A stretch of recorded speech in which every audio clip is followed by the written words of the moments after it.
Mesdames, Messieurs, bonsoir et merci de nous rejoindre pour ce troisième débat électoral proposé par Antenne Centre. Après l'arrondissement de Charleroi pour les élections régionales et un autre débat sur les élections européennes, nous nous intéressons ce soir au scrutin fédéral pour la circonscription du Hainaut. Selon les règles de notre dispositif électoral accessible sur notre site internet et qui tient compte des recommandations du Conseil supérieur de l'audiovisuel, 6 partis démocratiques ou coalitions de listes sont invités à ces débats. Ils représentent les partis ou coalitions qui ont récolté le plus de voix lors du dernier scrutin fédéral de 2010. Alors sur notre plateau, nous accueillons pour le Parti socialiste Laurent Devin. Bonsoir. Bonsoir. Vous êtes 5e effectif, bourgmestre de Binche et aussi parlementaire fédéral. Face à lui, nous retrouvons Jean-Jacques Flao. Bonsoir monsieur. Bonsoir. Pour le mouvement réformateur, vous êtes 4e effectif et bourgmestre de Braine-le-Comte. Nous a aussi rejoint sur notre plateau pour le Parti populaire, Michael Modric-Amen. Bonsoir monsieur. Bonsoir. Vous êtes premier effectif sur la liste du Parti populaire. Vous êtes aussi président de ce même parti. Face à lui, nous retrouvons pour le PTB Gauche d'ouverture, Marco Vanès. Bonsoir. Bonsoir. Vous êtes premier effectif sur la liste PTB Gauche d'ouverture. Vous êtes aussi fiscaliste et délégué CGSP. Nous a aussi rejoint sur le plateau pour Écolo Jean-Marc Nollet. Bonsoir monsieur. Bonsoir. Vous êtes premier effectif sur la liste Écolo. Vous êtes aussi vice-président du gouvernement wallon. Mais pour ce scrutin-ci, vous représentez à la Chambre. Vous êtes aussi ministre wallon du développement durable, de l'énergie et du logement. Nous a aussi rejoint sur le plateau pour le CDH Jean-Paul Procureur. Bonsoir. Oui, bonsoir. Vous êtes 18e effectif et conseiller communal à Soigny. Alors c'est le scrutin fédéral qui nous intéresse ce soir. Même si tout est lié, nous essayerons autant que faire se peut, d'aborder les thématiques propres au scrutin et au niveau fédéral. Premier thème, économie et fiscalité. Alors comment accroître le pouvoir d'achat des citoyens? Faut-il faire plus ou moins d'impôts pour les PME, pour les grosses fortunes? Faut-il réduire les cotisations sociales? Messieurs, peut-on dire que dans cette campagne, il y aurait apparemment 2 grandes tendances, soit les partis qui se situent à gauche de l'échiquier politique, qui veulent prendre plus de moyens financiers chez les plus riches, et ceux qui se situent à droite, qui veulent plus baisser les charges sur le travail. Alors, quelles solutions proposez-vous, monsieur Devin, pour commencer? Tout d'abord, mieux faire contribuer les revenus du capital. Nous sommes très clairs en la matière. Nous voulons imposer les grosses fortunes. Nous voulons qu'1% de la population la plus riche puisse contribuer à faire mieux vivre les 99 autres pourcents. Imposer, évidemment, tout ce qui est stock options, tout ce qui est également transactions financières. Enfin, imposer le capital plus. Également, travailler sur les intérêts notionnels qui, aujourd'hui, bénéficient aux plus grandes entreprises. Nous voudrons que ces intérêts bénéficient essentiellement aux petites entreprises, aux moyennes entreprises, qui sont les plus grandes pourvoyeuses d'emplois ici, dans la région. Et comme cela, augmenter les revenus moyens des personnes, 70% des travailleurs sont concernés, jusqu'à 3 200 €, ils toucheraient 120 € en plus. L'emploi jeune, 160 € en plus, et au niveau des pensions, 210 € en plus. Le Parti socialiste est quand même en manœuvre à tous les niveaux de pouvoir depuis pas mal de législatures. Pourquoi ces mesures-là ne sont pas encore d'application? Vous le savez, le Parlement fédéral compte 150 députés. Nous sommes 26. 26 députés socialistes. Je sais que la population pense que nous sommes en majorité absolue partout, que nous gouvernons le pays partout. Ce n'est pas comme cela. Loin de là, nous sommes 26 sur 150 et nous sommes un rempart pour la sécurité sociale et nous faisons avancer la matière. Jean-Jacques Flao, pour le MR, votre avis sur les propositions du parti PS? Alors, je pense que c'est le type de proposition qu'on ressort au moment des élections et puis qu'on rentre dans l'armoire directement après. Pourquoi? Il y a d'une part effectivement la raison pour laquelle le Parti socialiste n'est pas majoritaire et c'est tant mieux. Et d'autre parce que même le Parti socialiste flamand ne propose pas le même type de mesures, il faut le savoir. Deuxièmement, nous sommes en Europe.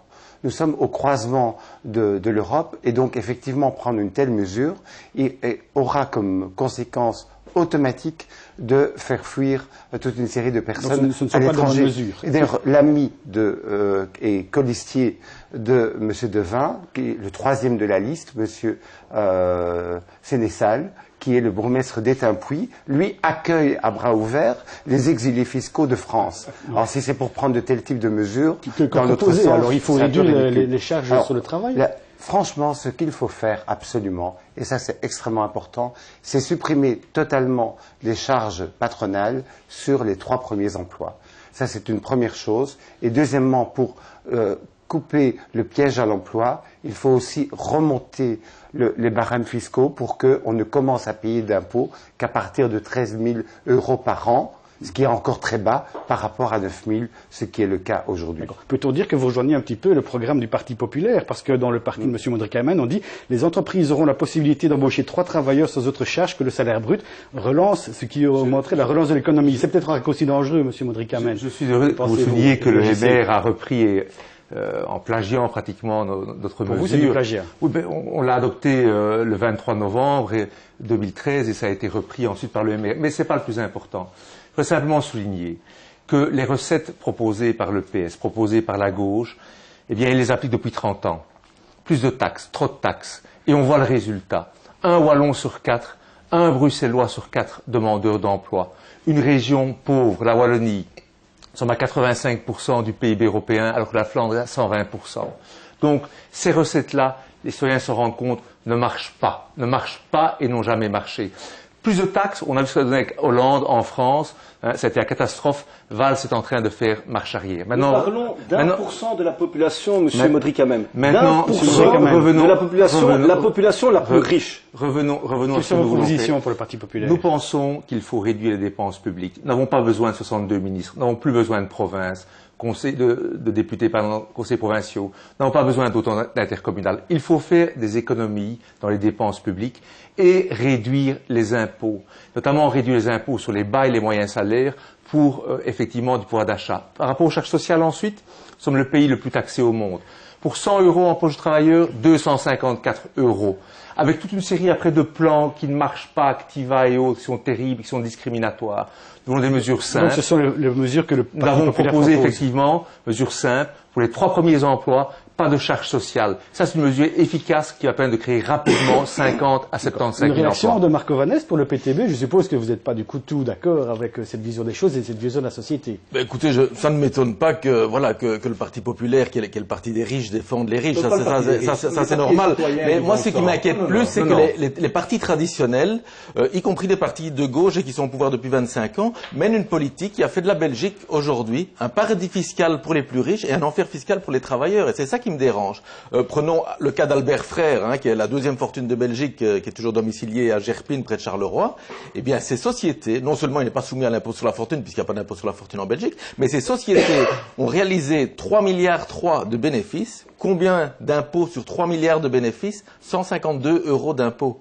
Ça, c'est la réalité de la fiscalité en Belgique. Plus taxer les riches. Pas encore plus. Il faut commencer à les taxer, parce que pour l'instant, ils ne sont pas taxés. Donc voilà, ça c'est notre projet. Donc notamment la suppression des intérêts notionnels. Depuis que les intérêts notionnels existent, le PTB a mené une véritable guérilla fiscale contre cette mesure. Vous pensez que les autres partis reprennent vos idées? Oui, je constate que même au Parlement, un parlementaire CDH cite le service d'études du PTB, donc pour les études auxquelles j'ai collaboré. Donc voilà, je suis très content de voir que Monsieur Nollet s'est pas encore exprimé sur la question et Monsieur le procureur. Monsieur le procureur. Oui, je crois que les bonnes idées, elles ne sont sont pas le monopole d'un seul parti. Et puis, il y a quelque chose qui me dérange dans ce que vous avez initié au début. Vous avez parlé de solutions de gauche, de solutions de droite. Je crois qu'il y a surtout des solutions réalistes et des solutions humanistes. Eh bien, nous avons plusieurs propositions pour créer notamment 140 000 emplois. 140 000 emplois, ça ne se crée pas comme ça. Il faut effectivement baisser très très fort le coût du travail, puisque c'est ça qui nous pénalise par rapport aux pays étrangers. Nous proposons donc de réduire à 0% les cotisations sur le salaire minimum et d'élargir aussi la réduction sur les cotisations sur les bas salaires. Nous proposons aussi de réduire à 0% les cotisations sociales pour les jeunes qui entament leur première expérience. Et cela aussi bien pour des emplois moyens que pour même des emplois universitaires, puisque même on voit que des jeunes universitaires ont du mal de trouver du travail. Même remarque pour M. Devin, le CDH était aussi à la manœuvre, notamment au gouvernement fédéral. Pourquoi ce ne sont pas encore d'application? Et on ressort à la limite toutes ces mesures-là en période préélectorale. Ce sont des mesures qui sont mises en avant déjà depuis un certain temps, et on ne les bâtit pas en un jour. Nous proposons aussi de soutenir ceux qui entreprennent. On n'a pas encore parlé ici des j'allais dire des petits indépendants, mais je crois que c'est une notion qu'il faudrait gommer complètement. Il n'y a pas de petits indépendants, on est toujours grand quand on entreprend, mais il ne suffit pas de sortir de belles phrases. Nous proposons par exemple pour les indépendants de réduire les délais de paiement des factures qui viennent des services publics. Vous savez que les services publics ont malheureusement tendance à payer très très tard les indépendants qui travaillent pour eux. Par contre, les indépendants pour essayer de les sauver. Monsieur Nollen, sont des solutions concrètes. Monsieur Nollen ne s'est pas encore exprimé sur la situation. Oui, parce que moi je pense d'abord et avant tout aux familles, aux citoyens qui traversent la crise depuis maintenant plusieurs années. Et je me dis, plutôt que d'avancer des propositions révolutionnaires, qu'elles soient de droite extrême ou il y a moyen d'avancer très concrètement, très simplement. Et je vais prendre un exemple. Quelqu'un qui gagne aujourd'hui 1 500 € à la sueur de son front parce qu'il travaille dans une entreprise, parce qu'il est enseignant ou autre. Et je compare la manière dont il est taxé avec quelqu'un d'autre qui, lui, spécule, joue en bourse. Et il y a des spécialistes autour de la table, ils pourront nous expliquer ça bien mieux que moi. Ces personnes-là qui jouent en bourse ne sont quasi pas taxées. Or, les autres qui travaillent, eux, contribuent à la solidarité. Pour les écologistes, il est fondamental qu'on puisse renforcer cette solidarité. Et il n'est pas normal aujourd'hui que quelqu'un qui spécule, qui joue en bourse, ne contribue pas à la solidarité, alors que quand il a des problèmes, ils viennent sonner. Tout comme les banques d'ailleurs sont venus sonner. Et nous avons, en 2005, au moment où le débat sur les internationales était à la Chambre, j'étais déjà à ce moment-là député fédéral, et certains s'en souviendront peut-être, nous avons déposé un simple amendement. Oui, rapidement. Un simple amendement qui était de dire qu'il faille soutenir les entreprises, on peut le comprendre, mais qu'à tout le moins, on garantisse alors que, on évoquait à l'époque 500 millions d'euros, que ces 500 millions d'euros qui sont devenus 7 milliards aujourd'hui servent, si pas à créer de l'emploi, ce que nous espérions, au moins à le maintenir. L'amendement disait, les entreprises qui bénéficient des intérêts notionnels doivent pouvoir nous garantir la création ou le maintien d'emplois. Cet amendement, malheureusement, a été refusé. Mais moi, je veux être positif ce soir. Donc vous allez remettre l'ouvrage sur le... Je veux être positif ce soir. Et il n'y a pas besoin de révolution en la matière. J'entends des ouvertures. J'entends même que le père porteur des intérêts nationaux, celui qui, dans le cabinet de Didier Reynders à l'époque, avait écrit le texte, Bruno Coleman pour ne pas le citer, nous propose aujourd'hui une marche arrière. Eh bien, je veux en profiter. Je veux être positif, constructif, parce que je sais qu'il y a derrière ça des familles, des mamans, des papas qui attendent justement d'être davantage soutenus qu'ils ne le sont aujourd'hui. On a bien compris. Merci Monsieur Nollet. Alors une mesure qui a aussi fait couler beaucoup d'encre et qui va aussi impacter la région, c'est la mesure sur la dégressivité des allocations de chômage. Alors d'après la FGTB, 50 000 personnes risquent l'exclusion en janvier 2015. 6 000 Flamands, 9 000 Bruxellois et 35 000 Wallons. Alors l'ONEM conteste ces chiffres et parle en tout de 27 300 personnes. Alors au fédéral, le PS, le MR, le CDH ont voté cette mesure. Alors faut-il continuer? Faut-il durcir cette mesure? On constate aussi que le gouvernement essaye de reculer sur cette réforme du chômage, notamment concernant les personnes ayant travaillé à temps partiel. Alors n'a-t-on pas l'impression qu'on n'applique pas cette mesure, qu'il faut la durcir, que c'est une mauvaise mesure? Le citoyen a l'impression que c'est un peu flou. Qui veut s'exprimer sur la question? Oui. Monsieur Modric-Amel. Oui. Simplement pour dire que, d'abord ils l'ont voté, mais maintenant après les élections, ils se rendent compte peut-être des dégâts. Nous avons une autre philosophie au Parti populaire. Nous ne disons pas qu'il faut sanctionner. Nous disons qu'il n'y a pas de droit sans obligation. Et nous demandons simplement que les chômeurs de longue durée, après 2 ans, qui n'ont pas retrouvé du travail, prestent en faveur de la société, en faveur des personnes âgées, des plus jeunes, éventuellement de la propreté, parce qu'ils doivent être réintégrés effectivement dans le monde du travail, dans la responsabilité. Donc nous ne voulons pas nous sanctionner, comme ils l'ont fait, comme le MR, le PS, le CDH l'ont fait, mais simplement responsabiliser, et c'est ce qui se fait d'ailleurs, je le souligner, en Angleterre ou encore aux Pays-Bas. Une réaction du MR, M. Flao? Mais oui, disons que pour ce genre de mesures, je trouve qu'il y a beaucoup d'hypocrisie pour l'instant. Parce que n'oublions pas que c'est Monica de Koning, ministre socialiste flamande de l'emploi, qui a fait cette proposition et qui l'a défendue à tout crin. Donc, je me trompe ou vous l'avez voté? Juste pour être sûr. Je pense, tous les partis de la majorité, tous, au niveau fédéral, au fédéral, l'ont. Donc vous l'avez voté. Et donc effectivement, ça a été voté. C'est juste pour être certain d'avoir bien compris. Par contre, Monsieur Nollet, ce qu'il faut aussi se dire, c'est qu'il faut effectivement pas que la charge retombe sur les CPS. parce qu'effectivement, je gère aussi par le biais de ma ville un CPS également. Effectivement, on mène une politique active de remise à l'emploi, mais ici, ça va impacter de manière importante et le gouvernement vient de prendre une mesure qui fera en sorte qu'il y aura un transfert financier. Donc vous allez sortir passer une réaction du PTB. C'est ça un petit peu votre cheval de bataille.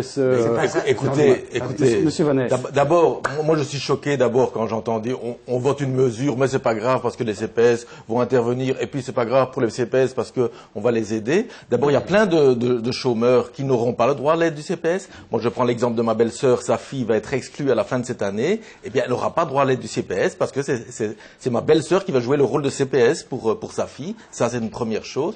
Deuxièmement, on s'en fout un peu des conséquences sociales pour les demandeurs d'emploi qui perdent ces allocations d'insertion. Et puis surtout, ce qu'il faut voir, c'est que l'ensemble du monde du travail va être perdant. Et ça, c'est quelque chose que personne ne dit. C'est que derrière toute cette politique d'activation des chômeurs, d'exclusion, de dégressivité, qu'est-ce qu'il y a? Il y a une politique patronale qui est menée par les partis traditionnels et qui vise à exercer une pression à la baisse sur l'ensemble des salaires. Pourquoi? Parce que plus qu'il y a de pression sur les chômeurs d'accepter n'importe quel travail, de les mettre aux abois, de faire qu'ils sont dans une file de demandeurs d'emploi de 50 personnes devant un patron, le patron peut exiger n'importe quoi, n'importe quel salaire. Et donc tous les travailleurs sont perdants dans cette stratégie, qu'ils aient un emploi ou pas. Monsieur Devin, cette mesure a quand même été votée par le PS au gouvernement fédéral. On fait marche arrière, c'est une mauvaise mesure. Vous regrettez ce vote de la part du Parti socialiste? Permettez-moi un rappel. Il y a 2 ans et demi, il n'y avait pas de gouvernement. La population sortait les drapeaux belges aux fenêtres. Et un homme a pris sa plume, a fait en sorte de rédiger un programme. Nous avons des partenaires flamands qui ont demandé des mesures. Je n'ai pas vu le PTB autour de la table prendre ses responsabilités. D'ailleurs... Vous étiez dans la rue. Vous ne pouvez pas être autour de la table, on était dans la rue. Vous étiez dans la rue. Et vous dites aujourd'hui, même si je suis élu, nous n'irons pas au gouvernement. Monsieur Modric-Hamel, la boucle est bouclée. Mon premier débat, quand j'ai prêté serment au Parlement fédéral, c'était avec Laurent Louis, député de votre parti, avant que vous ne vous soyez plus... Après 2 mois, oui. Voilà, vous l'avez exclu. Oui. Et il disait, on va révolutionner tout ça. J'ai dit, écoutez, seul sur 150, ça va être difficile. Cette mesure, elle est difficile. Elle est difficile. Mais elle a été votée, elle sera Aujourd'hui, il y a 24 000 demandeurs d'emploi dans la région du centre. 600 offres d'emploi. Oui, c'est une mesure terriblement difficile. Et nous l'avons mis dans notre programme. Nous souhaitons la revoir au gouvernement. Parce qu'il va falloir se remettre autour de la table. En tout cas, les partis qui prendront une nouvelle fois leurs responsabilités. Parce que, Monsieur Colette, ici, critiquer ceux qui prennent leurs responsabilités, c'est facile. Mais ce que les citoyens attendent, c'est des hommes forts et sages qui, demain, devront mener notre pays. Monsieur, on n'a pas encore entendu Monsieur le procureur sur le sujet. Calmement. On n'a pas encore entendu Monsieur le procureur. On va un peu calmer le jeu d'abord. Et Monsieur Nollet non plus. D'abord, le chiffre de 50 000, tout le monde a reconnu qu'il était exagéré. On est C'était l'étude de la GTB, mais le même a vu ça à la baisse. 30 000. Non, il y a plusieurs chiffres qui existent. Il n'y en a pas un qui est bon. Deuxièmement, la mesure, effectivement, Laurent Devin l'a dit, elle était difficile. Et d'ailleurs, on ne peut pas dire maintenant, oui, le PS a été obligé parce qu'il y avait des partis de droite qui le poussaient. Il y a une note de l'Institut Emile van der Velde, donc institut socialiste, un grand institut d'études, qui dit « Ces réformes étaient indispensables pour maintenir notre système de sécurité sociale et pour assurer sa pérennité à long terme. » Monsieur Devin, si vous voulez, je vous donne la date, 27 février 2012. Alors, vous voyez qu'on peut être seul quelquefois. Effectivement, du côté du CDH, on pense aussi qu'il faut non pas abroger cette mesure, mais en tout cas la remettre à l'étude en 2015. Et dernier point sur ce que M. Modric-Hamel a évoqué, c'est la mise au travail des chômeurs. Nous pensons, nous, au CDH, qu'il faut le faire sur base volontaire. Donc permettre aux chômeurs de longue durée de réaliser des prestations d'intérêt public, une sorte de contrat de participation. Monsieur Nollet, on n'a pas encore entendu Monsieur Nollet sur le sujet, rapidement. Ce qui pourrait permettre de compenser la dégressivité, justement, des allocations de chômage. Monsieur Nollet, concernant cette mesure de dégressivité des allocations de chômage. Certains la considèrent comme indispensable, si j'entends bien, pour ce qui nous concerne. Pour ce qui concerne les écologistes, nous la considérons comme très néfaste. Et particulièrement eu égard aux chiffres que Laurent Devin a rappelés, et je crois qu'ils sont tout à fait justes. Aujourd'hui, un jeune qui cherche du travail est confronté à 40 autres jeunes qui cherchent le même emploi puisqu'il n'y a qu'un poste pour 40 personnes dans nos régions. Et avec cette considération-là, cette réalité vécue par les jeunes d'aujourd'hui qui sortent des études, on se dit qu'on va les sanctionner davantage. Heureusement, et encore une fois, et c'est dans ma nature, je vais être positif, je vais être optimiste, j'entends qu'il y a une volonté de faire marche arrière. Et pour moi, qu'importe qu'il y en ait 20 000, 22 000, 30 000 ou 50 000, ce sont autant de trous, et c'est une bonne manière. Mais par contre, en complément, vous pouvez mettre 30 secondes. En complément à ça, je pense que ce qui est important aussi, c'est de pouvoir démontrer où nous allons aller capter et créer de l'emploi. Et en Wallonie, il y a notamment dans le secteur de la construction et de l'isolation des bâtiments, toute une série de propositions que les écologistes formulent et qui créent de l'emploi, y compris peu formaté, peu formé. Monsieur Modric-Amène, sur cette mesure, vous confirmez ce que vous avez dit en début d'intervention? Tout à fait, mais ce que je voudrais dire, c'est que plutôt de se focaliser sur les chômeurs, des sanctions, focalisons-nous sur la manière de tirer justement la Wallonie et Bruxelles, la Belgique vers le haut, créer de la richesse, les conditions. Ce n'est ni vous ni moi qui allons créer de la richesse, qui allons la décréter par le biais de lois et autres. Nous pouvons juste créer les conditions justement du renouveau, les conditions du redéploiement, pour faire en sorte que tous ceux qui entreprennent, depuis les petits entrepreneurs jusqu'aux entreprises, puissent le faire massivement. Et ça, je crois que à partir de là, justement, cette situation où il y a pour un poste 20, 30 ou 40 demandeurs d'emploi se réglera d'elle-même. Ce n'est pas l'utopie, d'après vous, c'est possible. Absolument pas. Une réaction, monsieur Vanès, une réaction, puis monsieur... Modric-Amène veut faire avec les chômeurs un marché aux esclaves. Le problème, c'est que les partis traditionnels, ils font un peu la même chose, mais de manière moins flagrante. Mais encore une fois, voilà, on exerce une pression à la baisse sur les salaires. 30 ans de socialisme, faire travailler les chômeurs gratuitement, la Wallonie faire travailler les chômeurs gratuitement, ça veut dire exercer une pression à la baisse sur tous les travailleurs, sur tous les salaires. 30 ans de socialisme, donc voilà, on pourrait juste essayer d'avoir des manières de débattre pour que les gens qui nous regardent puissent comprendre ce qui se passe ici. Parce que c'est un peu facile, hein. On a des propositions, plutôt que de vous engueuler, faites des propositions. Monsieur Flau, et puis on passera au thème suivant. Oui, c'est clair que la base du problème, c'est pas ce problème de l'activation des chômeurs, c'est de créer effectivement davantage d'emplois. Et davantage d'emplois, on est dans un pays privilégié, qui est au croisement de l'Europe, qui détient la capitale de l'Europe. Il y a toute une série d'opportunités. On a un pays où le bilinguisme existe, etc. On a plein d'opportunités, donc il y a des obstacles à l'emploi. Le premier obstacle, c'est les charges. 3 700 € bruts pour 1 500 € de salaire poche. Et c'est ça qui ne va pas et qu'on doit modifier drastiquement. Monsieur Devin, rapidement, parce que Monsieur Vanès dit que, et Monsieur Modric-Amène dit que le plan Marshall, c'est peut-être pas encore suffisant. C'est une politique de la région wallonne. C'est 50 000 emplois de la région wallonne. Il a raison. L'IDEA, l'intercommunal de développement économique, Mons-Borinage-Centre, c'est 12 000 emplois dans le centre. C'est 263 hectares libérés dans les 5 ans qui viennent, avec 6 000 emplois qui arrivent. On travaille, on avance, on travaille ensemble. Hein. D'accord.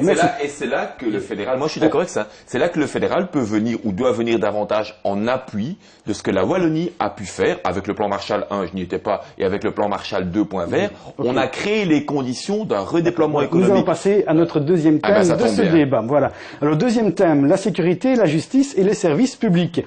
Quelle politique faut-il en matière d'immigration? Faut-il toujours lier le sentiment d'insécurité en présence de personnes d'origine étrangère? Avec la 6e réforme de l'État, ne va-t-on pas détricoter les services publics? Voici un petit peu ce que je mets sur la table. Alors, Monsieur Modric-Amène, lors d'un débat, notamment dans la presse écrite, le président du CDH, Benoît Ludgen, a qualifié votre parti de fascisant. Ce sont ses propos. On peut dire que votre programme est quand même très dur en matière d'immigration. Maggie de Bloch n'en fait-elle pas assez? Il est d'abord réaliste. Simplement pour répondre à M. Ludgen, l'insulte est facile. C'est lui qui siège au Parlement européen avec la petite fille de Mussolini et les post-fascistes italiens dans son groupe. Donc, je crois qu'avant de... Monsieur le procureur réagira par la suite. Mais non, mais c'est tellement... Attendez, laissez-moi dire. Je voudrais revenir à l'immigration. Et à la siège avec la NVA, oui, et vous connaissez les particularités vous connaissez les particularités du Parlement européen, et le PPE est en train d'évoluer très fortement, et il évoluera encore plus avec la présence de Claude Rolin au Parlement européen. C'est pas le débat qui intéresse les Wallons. Mais en matière d'immigration, pourquoi vous en parlez? C'est la réponse à M. Ludgen. Vous lancez que l'amalgame est très facile. Bravo pour la crédibilité. Est-ce qu'on peut revenir en matière d'immigration, les Wallons? Votre programme est quand même très dur, monsieur. Nous disons deux choses. Ceux qui viennent ici, s'adapte à nos valeurs. Nous n'avons pas à nous adapter à des valeurs qui viennent d'ailleurs, qui peuvent être archaïques et qui vont jusque la charia pour les pires. Mais c'est comme ça, il y a des revendications. Ouvrez les yeux, Monsieur Nollet. Deuxièmement, nous demandons à ceux qui viennent ici de venir pour contribuer au bien-être commun.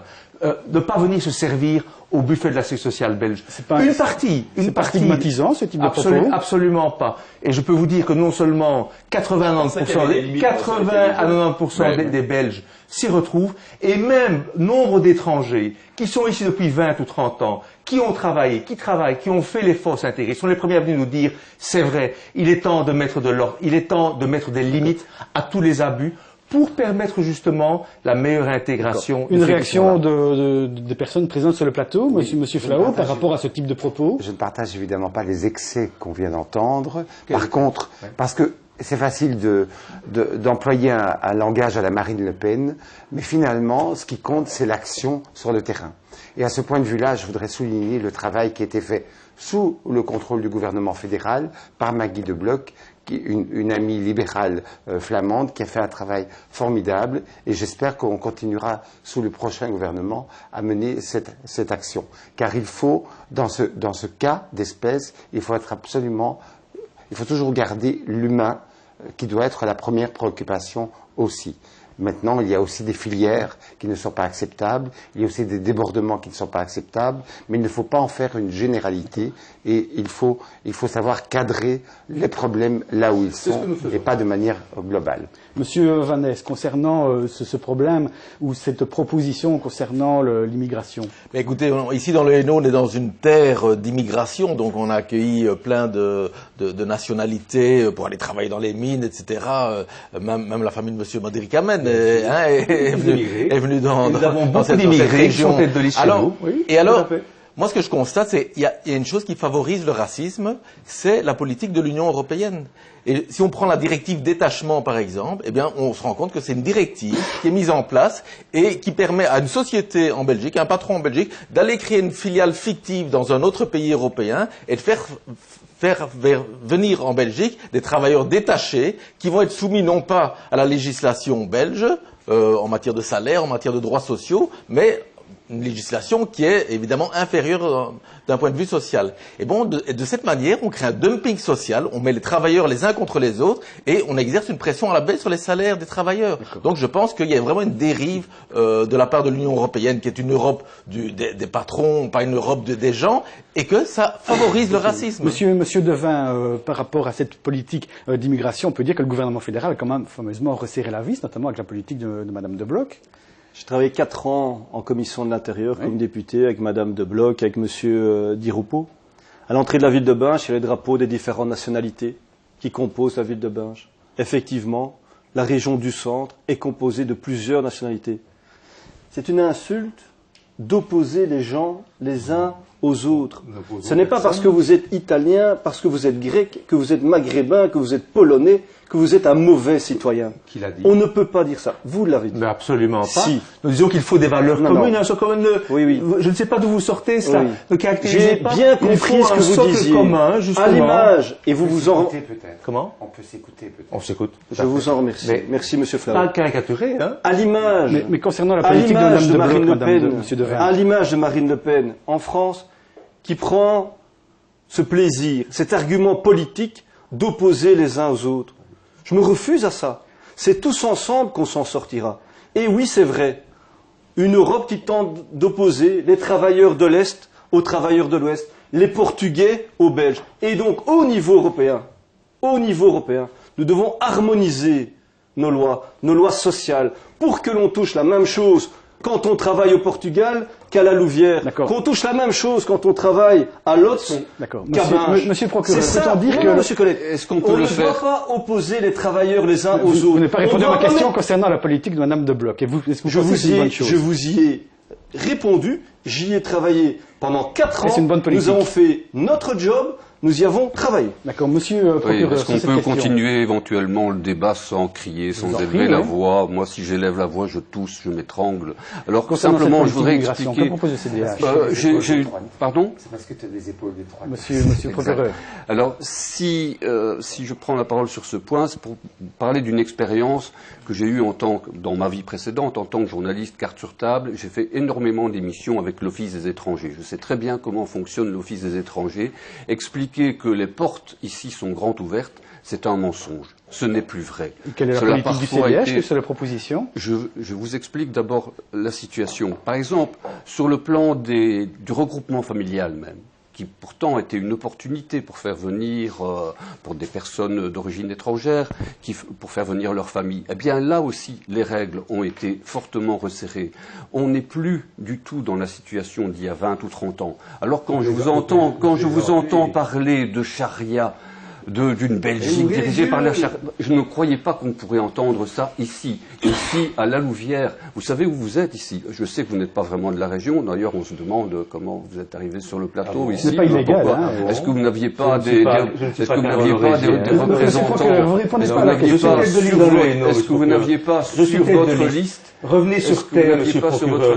150 000 personnes rentrent chaque année en Belgique. 150 000 personnes. En 6 ans, ce sera 1 million de personnes qui vont venir s'installer. Ouvrez les yeux, justement, dans le Hainaut. Ouvrez les yeux à Verviers. Bon, monsieur Nollet ne s'est pas encore exprimé sur la politique de l'immigration. Vous ne pouvez plus mentir aux gens sur ce qui se passe en matière d'immigration. De plus en plus strictes, c'est de plus en plus difficile. Monsieur Nollet ne s'est pas encore exprimé sur cette politique d'immigration et monsieur le procureur n'a pas répondu à la question de savoir quelles étaient les propositions du CDH en la matière. Monsieur Nollet. Moi, je suis fier d'habiter en Wallonie. Je suis fier d'habiter dans le Hainaut, qui est une terre d'accueil, qui est une terre, moi, j'ai un souvenir d'enfance. Permettez-moi d'abord de parler avec mes tripes et après je parle avec mes propositions politiques, parce que ça compte aussi pour les gens. Où mes parents ont pris de leur temps pour accueillir des Laotiens qui fuyaient leur pays à l'époque parce qu'il y avait des condamnations. Eh bien ça, je l'ai gardé en moi et aujourd'hui, comme responsable politique, je suis encore fier de dire qu'on est aussi un pays d'accueil pour tous ceux qui sont opprimés ailleurs. Et la charia, etc. Laissez ça de côté, laissez ça de côté. Et laissez-moi répondre. Et maintenant, allez, s'il vous plaît. Et maintenant, monsieur Nollet, la parole est à monsieur Nollet. Allez-y. Quand on parle avec le cœur, ça vous dérange peut-être. Maintenant, je vais parler politique aussi. Et je pense qu'effectivement, si aujourd'hui, on a dans nos terres à nous, des Italiens qui ont réussi et qui sont même devenus premiers ministres pour ne parler que d'eux, eh bien c'est parce qu'on a un système d'éducation qui leur permet de s'intégrer. C'est parce qu'on a aussi une capacité d'accueil. Et demain, je voudrais, moi, renforcer cette mixité. Et l'idée d'écolo, là-dessus, la proposition d'écolo, c'est d'éviter toute forme de ghetto. Parce que ce qui n'est pas bon en matière d'accueil de personnes qui viennent de l'étranger, c'est quand elles forment une petite communauté entre elles. Mais dès qu'elles peuvent s'intégrer dans nos villages, dans nos villes, eh bien, cela peut réussir. Regardez nos gamins au football. Est-ce qu'ils font la différence? Non. Ils sont en train de gagner les mêmes matchs tous les dimanches ou de les perdre aussi à La Louvière, à Charleroi, à Mons, à Anderluck ou dans les petits clubs. Et c'est ça qui est une belle réussite. Et sous le maillot de la Belgique. Donc il faut continuer. Monsieur Evanès, que pensez-vous de la politique de Maggie de Bloch au gouvernement fédéral? Il y a une chose qui me choque assez fort dans la politique du gouvernement, c'est que la Belgique est en guerre, il faut le savoir. On est en guerre contre l'Afghanistan. Et donc, à la fois, on envoie des bombes sur l'Afghanistan, et à la fois, les personnes qui fuient l'Afghanistan et qui cherchent refuge en Belgique, quelque part, on les rejette en disant vous n'êtes pas vraiment des réfugiés politiques. Alors qu'ils fuient effectivement une guerre à laquelle on participe. Alors, cette double politique, quelque part, ça me dérange.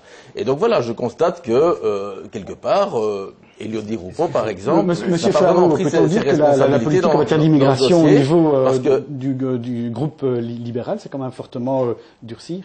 Mais je rappelle que c'est un ministre libéral, Antoine Duquesne, qui a fait la première opération de régularisation qui avait été faite en Belgique. Donc ça n'empêche pas d'être humain et en même temps d'être ferme. Il y a eu effectivement toute une série... C'est normal, on est un pays qui, par rapport au reste du monde, reste un pays relativement riche, même s'il y a énormément de problèmes qu'on est en train d'aborder. Et donc, ça constitue une espèce d'appel d'air. Et Maggie de Bloch, elle est allée dans les pays en question où on faisait miroiter le mirage de la richesse de la Belgique. Et donc, c'était important de mener cette politique. Monsieur Van Ness, ce double discours du gouvernement fédéral vous embête. D'un côté, on fait la guerre, de l'autre côté, on les empêche de venir. Oui, oui, et de toute façon, et par rapport à ça, je pense que, quelque part, monsieur le Premier ministre, donc Elio Di Rupo, qui est quand même issu de l'immigration, quelque part, je trouve que par rapport aux Afghans, des Afghans qui fouillent un pays en guerre, hein, eh bien, je trouve que... Vous n'avez jamais de mots assez dur pour le Parti socialiste, qui est le parti de gauche au gouvernement. S'il y a bien quelqu'un qui attaque le PTB dans chaque interview, c'est Elio Di Rupo. Combien de fois je l'ai fait aujourd'hui? Je parle d'Elio Di Rupo. Dans chaque interview, il attaque le PTB. Vous n'arrêtez pas d'attaquer la gauche, monsieur Van Ness. Vous n'arrêtez pas d'attaquer la gauche. Qui a combattu les intérêts notionnels année après année, au sein du gouvernement, nous, contre Didier Reynders. Au départ, c'était un débat gauche-droite, maintenant c'est un débat pour celui qui est le plus à gauche. Mais non, mais vous critiquez un peu les autres. On est quand même pas sur une cour de récréation. J'ai un peu l'impression que c'est celui qui pisse le plus loin qui va gagner. Non, mais j'attends quand même. Nous avons dans ce pays... Monsieur Mandrikramen, vous persistez dans vos propos. J'attends d'un pas sur lui. Je vais les développer. Nous avons dans ce pays 1 200 000 personnes qui marchent à l'ONEM pour une allocation de manière... 1 200 000 personnes. Est-ce que vous ne croyez pas qu'il est temps de tout faire pour donner d'abord aux personnes qui sont établies ici un emploi, qu'il est temps de tout mettre en œuvre pour intégrer ceux qui sont ici, pas dans le cadre d'une politique multiculturelle, parce que c'est pas Le Pen, c'est Sarkozy, c'est Merkel, c'est Cameron qui ont dit la cité multiculturelle, ça ne marche pas. Il faut retourner, vers des valeurs communes. Et moi, je voudrais souligner que non seulement les politiques actuelles ne marchent pas, mais il y a beaucoup de gens qui ne savent pas que votre politique à vous, PTB, c'est d'ouvrir grand les frontières, de faire venir encore plus d'immigrés, et vous êtes en plus en faveur du voile dans la sphère publique. Une réaction rapide de M. Van Ness et plus du CDH. Monsieur Van Ness, il faut que vos électeurs le sachent. Alors qu'il y a 1 200 000 personnes, vous êtes prêts à accueillir des centaines de milliers de plus d'autres. Et de plonger des milliers de personnes encore plus dans le chômage. Monsieur Van Ness, rapidement. Il faut que vos électeurs le sachent. Je vais vous donner notre programme parce que vous connaissez mal notre programme. Ce que nous défendons, effectivement, c'est que tout le monde qui vit en Belgique soit mis sur le même pied. Et donc qu'il y ait effectivement que la nationalité belge soit octroyée à toutes les personnes. Oui, parce que et avec tous les droits, sans avoir cotisé. Non, après plusieurs années de vie en Belgique, parce qu'on estime que il est important que tout le monde en Belgique ait des droits identiques. Pourquoi? Justement pour ne pas faire du dumping social et d'opposer les travailleurs les uns contre les autres. Effectivement, on n'est pas pour un marché aux esclaves comme vous. Donc effectivement, pour les chômeurs qui vont faire la responsabilité aussi. Bon, Monsieur Flao, la parole est à Monsieur Flao. Concernant, je reviendrai après. C'est quand vous voulez. Monsieur Flao, concernant cette matière concernant l'immigration. Mais je trouve que pour l'instant, j'entends des choses qui m'étonnent de part et d'autre. Et donc, je pense qu'il faut revenir à du bon sens. Oui, c'est d'ailleurs le logo de MR. Le logo de MR, effectivement. Mais de Melchior Watley aussi, d'ailleurs. Il faut le savoir. Mais non, ne croyez pas toujours que vous êtes ceux qui avant tout. Donc, je veux dire simplement... Je me demande si le téléspectateur, il comprend encore quelque chose. Oui, et donc, justement, dans ce domaine, il faut savoir raison garder. Et il faut être équilibré, sans excès. C'est très insupportable ici parce qu'au-delà de la prise de parole où les autres interviennent pendant ce temps-là, les téléspectateurs ne doivent plus rien comprendre, il y a aussi le fait que après ce débat, après l'élection, il faudra des solutions concrètes. Et les solutions concrètes, elles ne vont pas être en essayant d'être le plus excessif, ou M. Nollet avait employé l'expression celui qui pisse le plus loin. C'est pas comme ça qu'on gère un pays. C'est en regardant une situation et puis trouvant des solutions. Je donne la parole à Monsieur le procureur sur la question. Alors vous savez, moi j'aimerais dire que je suis citoyen du monde. J'aimerais bien qu'il n'y ait pas de frontières. J'aimerais bien qu'on puisse, à la limite, accueillir toute la misère du monde, mais on ne peut pas. On sait qu'on ne peut pas. Donc, effectivement, il y a une politique qui est actuellement menée dans ce pays avec des restrictions. On n'accueille plus n'importe qui, n'importe comment. Il y a des règles appliquées par Maggie de Bloch, on le sait. Je trouve que les règles, elles pourraient être humanisées, mais je crois que malheureusement, eh bien, effectivement, ces règles, il faut les maintenir tout en les humanisant. Ceci nous amène à notre troisième thème qui est quel avenir, quelle Belgique pour demain. Alors que se passera-t-il, même si on n'est pas dans une boule de cristal, au soir du 25 mai, en fonction des résultats des uns et des autres? Alors j'ai déjà pointé certaines petites phrases des uns et des autres de vos différents partis. Le MR qui affirme nous demanderons de privilégier une majorité sans la NVA. Le CDH qui affirme nous ferons tout pour former un gouvernement sans la NVA. Écolo, il est inimaginable de négocier avec la NVA. PS et le PTB qui affirment peut-être qu'il y a peu de compatibilité dans leur programme pour aller avec ce parti. Par contre, le Parti populaire a affirmé « Je suis prêt à soutenir une majorité réformatrice avec la NVA ». Donc là, on sent bien le clivage. Monsieur Devin, même si on n'a pas une boule de cristal. Vous voyez, on est 6 autour de la table, c'est difficile d'avoir un débat constructif. Eh bien, 6 autour de la table au gouvernement, notre Premier ministre Elio Di Rupo a sauvé le pays, a mené des réformes en 2 ans et demi, et donc ce qu'on se propose de faire après, c'est la même chose, c'est-à-dire faire en sorte que notre pays soit stable, pour que l'emploi soit privilégié. Les entreprises, elles demandent quoi? De la stabilité, savoir vers où on va. On va avoir une 6e de réforme de l'État, un pays uni, une région prospère qui travaille, le plan Marshall qui est développé, et des villes et communes, comme aujourd'hui, où il fait bon vivre, et où on trouve du travail. Pas où on dit au chômeur, tu vas travailler gratuitement, où le chômeur, il a un travail et il travaille. D'accord. Monsieur Nollet. Oui. Mais moi, j'ai participé pendant longtemps, pendant plusieurs années, au travail d'un groupe parlementaire, Écolo-Groen, le seul groupe parlementaire qui fonctionne avec des gens du nord du pays. Et ce dialogue permanent, comme écologiste, il nous a enrichis. Pourquoi? Pour imaginer des solutions qui n'opposent pas une région face à une autre. Mais aujourd'hui, on a la NVA en Flandre qui, manifestement, profite de la campagne électorale comme elle l'a fait de la campagne précédente pour taper sur la Wallonie, pour taper sur Bruxelles. Et on a un relais, on le sent bien, on a un relais de la NVA. Et ça, c'est le vrai visage aujourd'hui, monsieur Medicamène.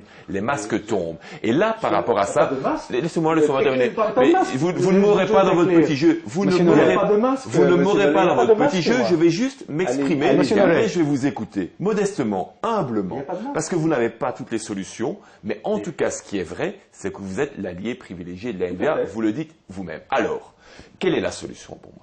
C'est justement de renforcer les liens avec les partis du nord du pays, d'entretenir le dialogue comme l'écolo l'a fait depuis sa création, avec des gens qui, au nord du pays, peuvent être aussi des progressistes sur les solutions de la Belgique. Mais ce qu'il nous manque aujourd'hui, c'est une circonscription fédérale, de telle sorte que ceux qui habitent la région du centre, ceux qui habitent la Louvière, puissent aussi voter contre la NVA. Ce n'est pas le cas. Et à l'inverse, que les Flamands puissent aussi voter pour des gens chez nous.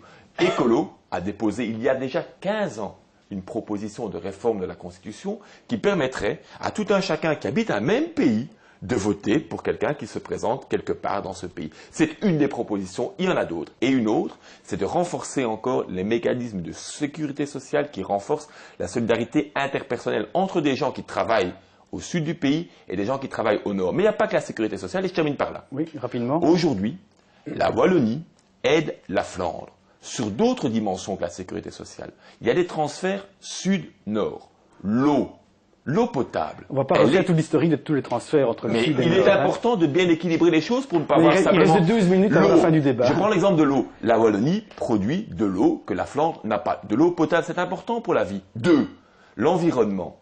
Et les énergies renouvelables sont davantage développées chez nous, alors qu'on a des obligations européennes. C'est un transfert sud-nord aussi. Juste pour équilibrer les choses et qu'on n'ait pas une vision caricaturale comme certains l'ont. Monsieur procureur, pour le CDH, si la NVA devient incontournable, ça sera quand même difficile à négocier. Si chacun de vos partis respectifs disent « nous, on ne veut pas ». Oui, je ne croyais pas qu'on était venu ici pour discuter des futures coalitions. C'était mis dans le programme de la soirée. Quel avenir pour demain? Aucun d'entre nous, sauf peut-être M. Modric-Amen, puisqu'il est président de son parti, et si les résultats étaient miraculeux. Comment voyez-vous l'avenir du 25 mai? Mais je crois en tout cas qu'il ne faut plus de nouvelles réformes de l'État. On est à la 6e réforme de l'État. Elle est déjà compliquée à mettre en œuvre. Pensez au transfert des allocations familiales, puisque les Flamands ont obtenu le transfert des allocations familiales. C'est un gros morceau, ça ne va pas être facile à faire. Donc, mettons d'abord en place cette 6e réforme de l'État et attachons-nous aux problèmes essentiels, les problèmes sociaux et les problèmes économiques. Évitons à tout prix le scénario de la scission du pays, parce que ce serait un scénario catastrophe. Si on ne sait pas mettre en place un gouvernement fédéral, un scénario qui coûterait... Écoutez, je parle très très peu et vous m'interrompez assez souvent. Je vous relance, je vous repose la question. Oui, mais alors reposez-moi la question. Si le gouvernement fédéral met encore 500 jours pour se mettre en place, si la NVA est incontournable, il faudrait bien le faire, ce gouvernement fédéral, malgré les meilleures intentions que vous avez. En politique, qu'est-ce qui décide? Ce sont les chiffres. Ce seront les chiffres qui décideront de ce qui va se passer après le 25 mai. Si effectivement la NVA est incontournable au niveau des chiffres, eh bien, il faudra bien trouver une solution avec la NVA. D'accord. Monsieur Flao, sur la question. Mais je pense que ce qui est important ici, je voudrais d'abord rebondir sur ce que vient de dire M. Nollet, parce que les écologistes et le MR ont été les premiers partis à prôner une circonscription fédérale belge. Parce qu'effectivement, on est un pays complètement... Je parlais de ceux qui ont déjà des parlementaires.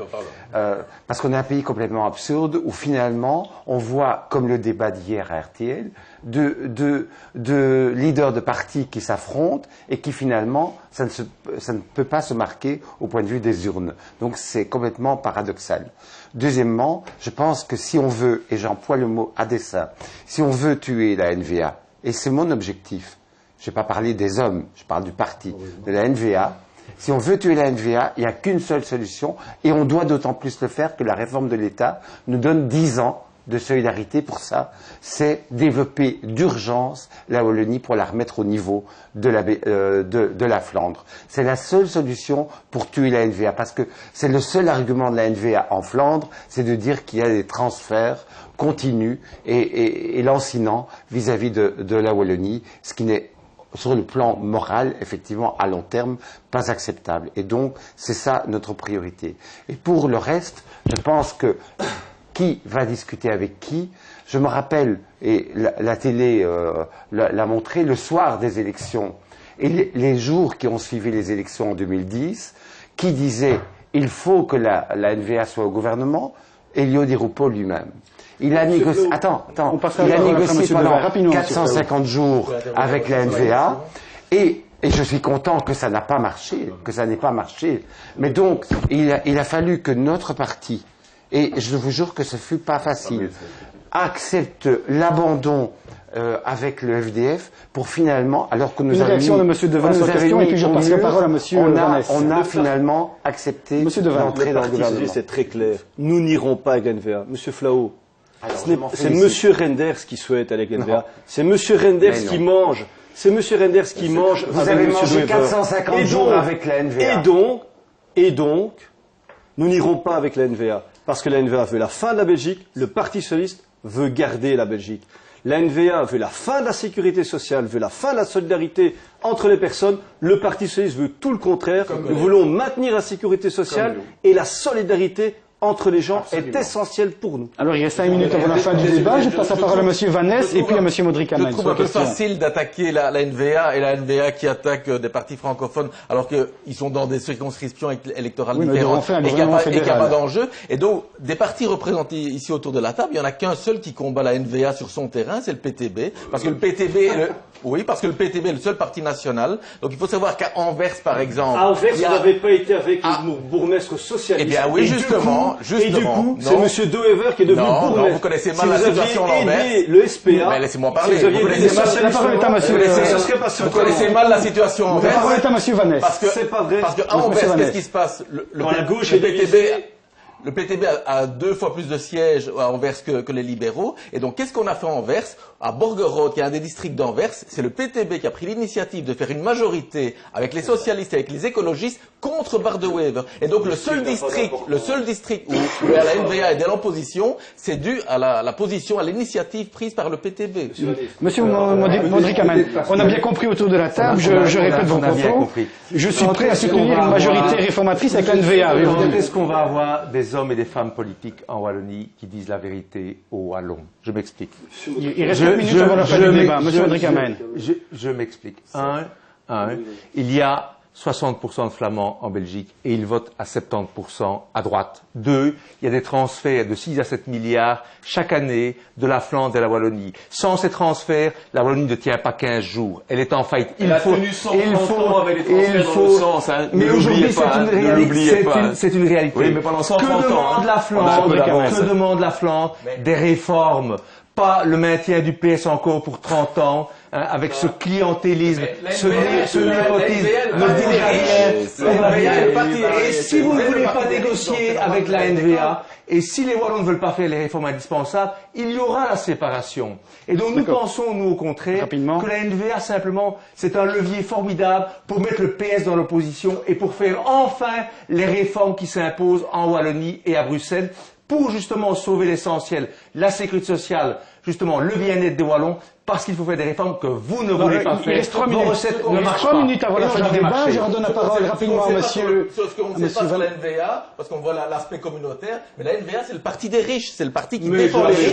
Et M. Modric-Amen est aussi le parti des riches. Donc c'est normal qu'ils soient d'accord entre eux. Les milieux chez nous. Monsieur le procureur, laissez-les, le public. Dans votre château, s'il y a des chômeurs. Le public jugera. C'est quoi ici? C'est celui qui crie le plus fort, celui qui pisse le plus loin, comme disait Jean-Marc Dolé. C'est abominable. Il nous reste 2 minutes. C'est de l'argumentation, ça. Il nous reste 2 minutes avant la fin du débat. Ce sont des cris, ce sont des éructations. J'aurais voulu qu'on parle de choses concrètes. J'aurais voulu qu'on parle de la sécurité sociale, par exemple. On était venu avec des propositions concrètes au CDH, par exemple, sur la taille des conditionnements des médicaments. Mais comment voulez-vous parler de ce genre de choses ici? Comment voulez-vous parler de ce genre de choses ici dans un bac à sable pareil? D'accord. Je vais faire rapidement. J'étais venu avec un mot essentiel, le mot respect, qui est le mot essentiel du programme du CDH.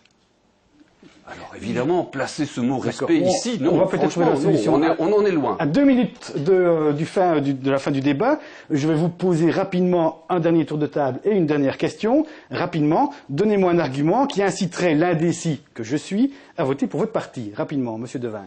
Depuis toujours, le Parti socialiste est un parti responsable qui fait en sorte que le progrès soit de mise en Wallonie, à Bruxelles, en Belgique, pour toutes les générations, du plus jeune au plus âgé.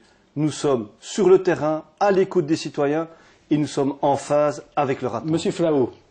Mais nous avons effectivement un fameux défi qui est que pendant les 10 prochaines années, on doit absolument redresser la Wallonie sur le plan économique. Donc quel est l'argument que vous me donneriez? Et donc l'argument économique, c'est l'argument politique que je vais vous donner, c'est qu'effectivement, si on veut y arriver, si on veut y arriver avant la fin de la solidarité avec la Flandre, il faut voter pour nous. Monsieur Modric-Amen, quel argument me donneriez-vous rapidement? Je dis aux Wallons, regardez le bilan des 4 parcs traditionnels aujourd'hui. Un Wallon sur 4 au chômage, l'insécurité. D'accord. Et quel conseil me donneriez-vous? Le retour au bon sens, serrer les boulons, moins d'impôts, moins de dépenses, rétablir la sécurité par une politique de tolérance zéro et limiter l'immigration pour faire en sorte que ceux qui sont ici s'intègrent. Monsieur Van Nest, quel argument me donneriez-vous? Eh bien, le PTB, s'il a des élus au Parlement, ces élus vivront avec un salaire ouvrier, avec un salaire de travailleur moyen. Et donc ça, je pense que c'est essentiel parce que quand on ne vit pas comme on pense, on finit par penser comme on vit. Et donc c'est facile quand on a 5-6 000 euros ou 10 000 euros comme ministre de voter le blocage des salaires, l'exclusion des chômeurs. Je pense qu'effectivement, quand on vit un salaire ouvrier, effectivement, on sait ce que les gens vivent. Monsieur Nollet. Moi, si j'avais 30 secondes, je prendrais simplement le temps d'expliquer pourquoi je fais de la politique. On n'a pas 30 secondes. Tout simplement pour avoir un monde plus juste et une terre plus verte. Une des priorités d'écolo, c'est d'aider les familles, les ménages, à isoler correctement leur maison, ce qui permet à la fois de créer de l'emploi et de diminuer leurs factures énergétiques. Ce sont des choses simples.